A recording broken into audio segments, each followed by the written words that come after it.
you ever had a specific goal in mind for your knitting and you see a lot of patterns that you really like, but for one reason or another, they're just not working for you or they're just not quite right for your project? That's what I'm going through right now.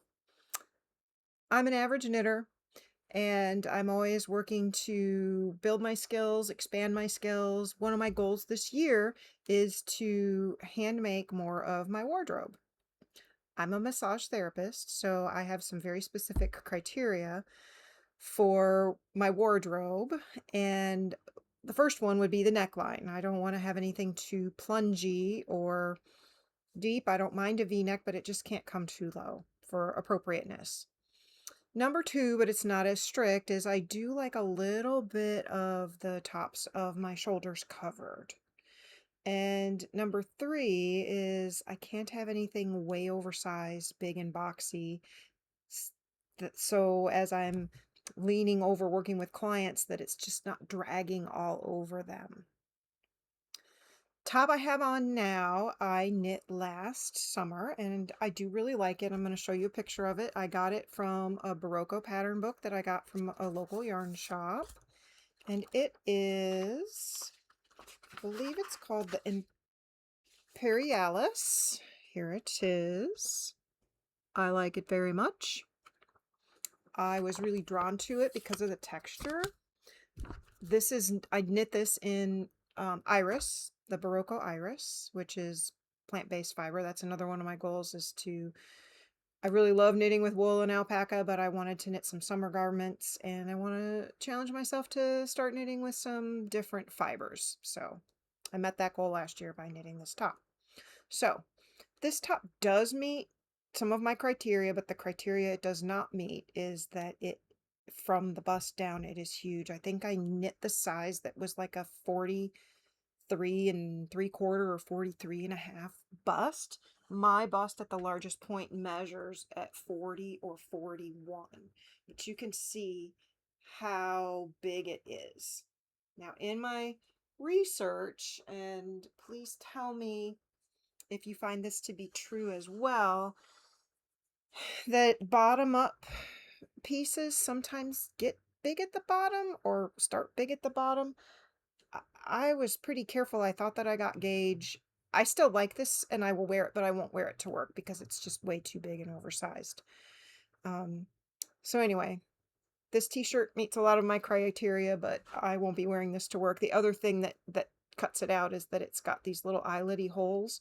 I don't mind wearing it, with a fun little skirt or some shorts or something, but I feel like this takes it out of the appropriateness for work just because it's all over eyelet, not just a little bit at the top. So today I want to talk about 3 t-shirts that I picked out that I am working to modify.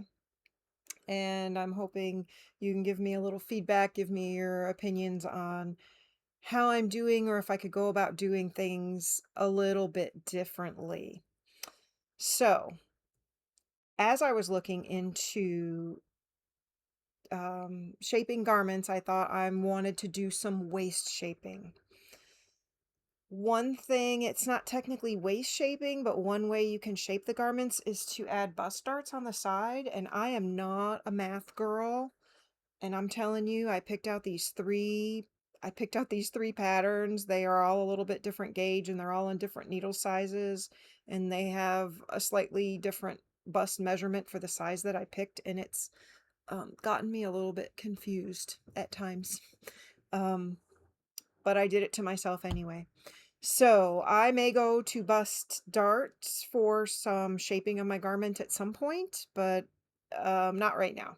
So what I did was I looked into some waist shaping, and the 3 ways that I found, you can do a line where you make your increases and it comes out like this. So it's a little bit smaller at the top and larger at the bottom. And then you have more of an hourglass shape where you would decrease to the waist and then increase to accommodate for size of your hips. And then the third one would be more like a taper or a V shape, I think is what you would call it, where you're just doing decreases to your desired point. So, listening to myself talk about that, I'm not sure that I picked the most appropriate waist shaping for my garments. And I'm not totally convinced that the third garment I'm going to talk about that I am going to do any waist shaping with at all, but I hope that you can give me some feedback on that. Yeah, so let me change into a different top that I really like the way fits me, and then we'll get into my 3 projects. This is also a top that I made last summer. Some of you may recognize it already. It is, let me show you a picture. Hopefully it comes up here. My lighting hopefully is okay and you can see it. It's this Sabai top. This particular picture is Sabai top number 1. The one I have on is Sabai top number 2. Number 2 has the rolled collar and hem. Number 1 has ribbing at the collar, I think along the sleeve edges side, and the bottom has ribbing. I really like that, and I'm going to be making that one this summer as well. I just haven't started it. So this Sabai top number 2, I knit in Oceana Lang. I just wanted to show you that. It is cotton and viscose. I really liked working with this. I like the color of this. The reason I put this top on is because I really like a lot of the elements of the way this fits me. First of all, I love boat necks a lot, but I just love the way everything on this fits me. I like the way it fits me across my bust. I love the armhole depth. I love the way it's just perfect on my hips. So my largest hip measurement and my largest part of my bust are the same, and then my waist is about 8 inches smaller than that. My hip points sit about here, and I like that it's maybe an inch to an inch and a half below my hip points. If I raise my arms, these are the type of pants I like to work in. If I raise my arms, you can see it doesn't expose anything that I don't want exposed. So kind of looking more for this type of fit for my future garments that I'm making. So let's get into what I have on the needles now. The first top I'm going to show you is Surrey Shirt by Carity. Again, an oversized top. I was really drawn to the split hem, although I'm not going to have the split hem in it, but I just love the neckline and I love the sleeve on this one a lot. And this one calls for fingering weight yarn, so this is one of the first garments. I have another garment, my very first one I cast on last year, that's fingering weight, and it's not been finished, and it will be finished one day, just not now. This is probably the first fingering weight one that I will finish. The yarn I chose for this one is Cowgirl Blues, and I know they have lots of different yarns, but this one is, I believe, 70% superwash merino and 30% linen. I really like how this is coming along. So I'm almost done, and you can see the pink lines in here. Those are lifelines. So lifelines are just something that can be put into a garment to where if you feel like you're going to make a mistake in the pattern, you can rip it all out, and then you've got all your stitches saved on this little piece of scrap yarn. I chose to put a lifeline in because I wasn't sure where I was going to start my waist shaping. And when I tried this on, this lifeline hit me right along the center of the breast. And I thought after that would be a good place to start my decreases. So I chose left leaning and right leaning along the sides for this one. And the calculating of how often I needed to do that, like, really blew my mind. So I started doing them, I think, every 4th row. I do have a little bit of a line along there, but I'm hoping that that will block out. I'm not sure. I am to the point now, I took it off the needle and I tried this one on not long ago. And my hip point's here. I'm about to the point where I'm going to start my ribbing. I'm not going to do the split hem. I think I'm just going to do maybe like 1.5 inches of ribbing and then finish it off. So and the other thing that looks different when I try this on is it doesn't fit me quite like the picture on the pattern because I chose, I think, the 41-inch bust size, so it wouldn't be too big. So the sleeves don't come quite down as far, but I probably will knit this top again, big and boxy. But I'm really liking this so far. Hopefully it's going to turn out the way that I want it to turn out. Let me set this one aside. The second top that I am doing some waist shaping in, you guys, most people are going to recognize this name and the picture right away. It is the ranunculus. Okay. Seems like people either really love or really hate this pattern. I love it. I knitted my first one last fall. I did a 3/4 sleeve and I did make it oversized and I really love it. And I thought this would be a really good top to wear for work. But I couldn't have it oversized. So the one I have here, I just took this off the needles. I haven't woven in any ends yet.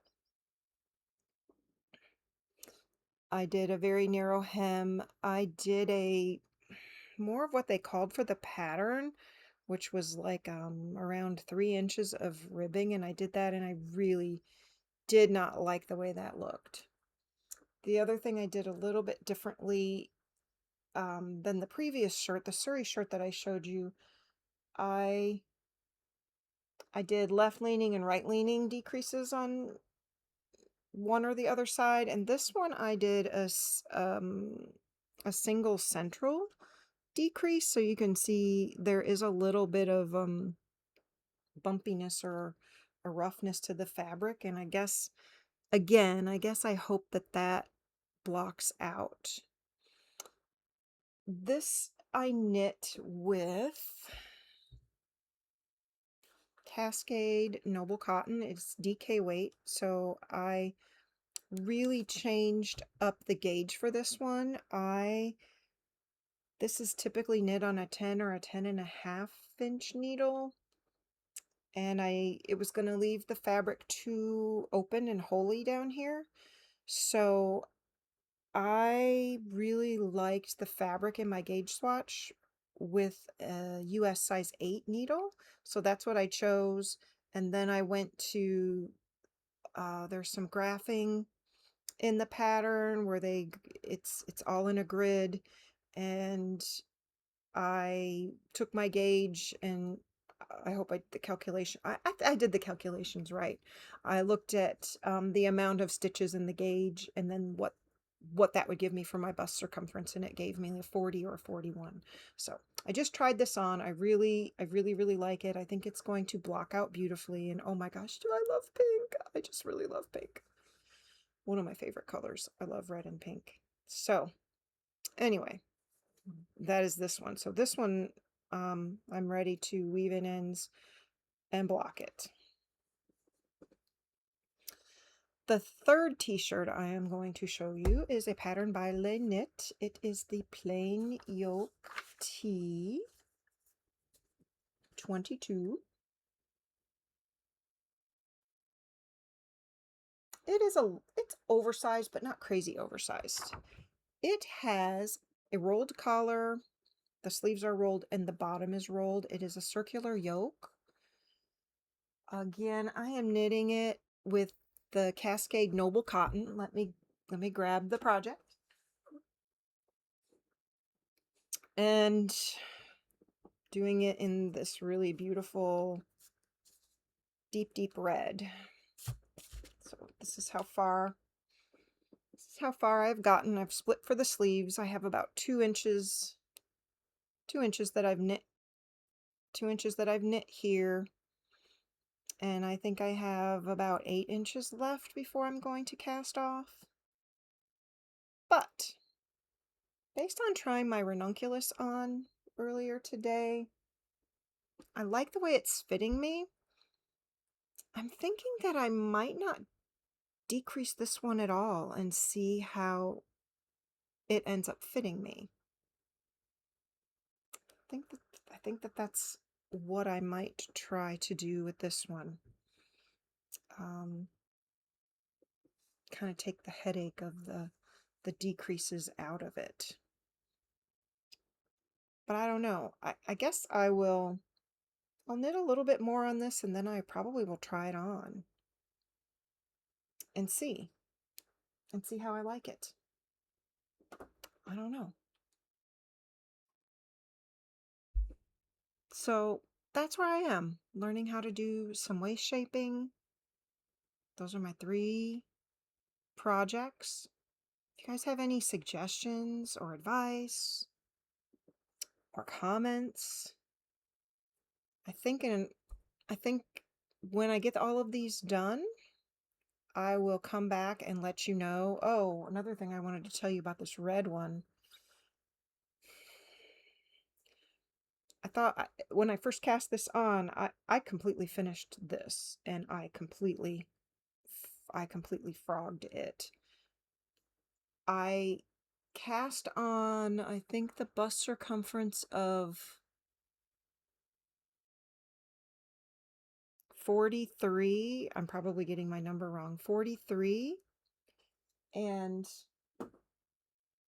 it was the size 5, and I got it off the needles and I tried it on. I'll try to put a picture in the video. It looked like I was wearing a tent. It was so huge. I liked it overall, but again, it wasn't appropriate for work. It was bagging off of me.